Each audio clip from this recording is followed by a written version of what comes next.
Good skin and hair க்ரோத்துக்கு மட்டும் இல்லாமல் nerve system and heart ஃபங்க்ஷனுக்கு விட்டமின் B12 தேவை. அதுக்கு திணையை எடுத்து இங்கே ஒரு பொங்கல் பண்ணியிருக்கேன். ஒரு கப்பில் 1/3 கப் அளவுக்கு பாசிப்பருப்பும் மிச்சத்துக்கு திணையும் கலந்து ட்ரை ரோஸ்ட் பண்ணிவிட்டு அதை கழுவிக்கலாம். ஒரு ப்ரெஷர் குக்கரில் இதை ஆட் பண்ணிவிட்டு கூடவே 2வது 3வதாக எடுத்த தேங்காய் பால் 2.5 கப் அளவுக்கு ஆட் பண்ணி ஒரு 2 சிட்டிகை அளவுக்கு உப்பு சேர்த்துட்டு இதை ஒரு 3 விசில் வர அளவுக்கு வேக விட்டுக்கணும்.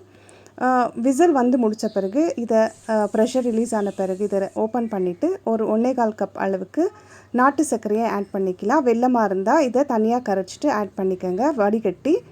திரும்பவும் இதில் ஒரு 1/2 கப் அளவுக்கு முதல் தடவை எடுத்த தேங்காய் பாலை கலந்துட்டு லேசாக கொதிக்க விடலாம். ரொம்ப நேரம் கொதிக்க விடக்கூடாது. இது லேசாக வேகாத மாதிரி தெரியும்.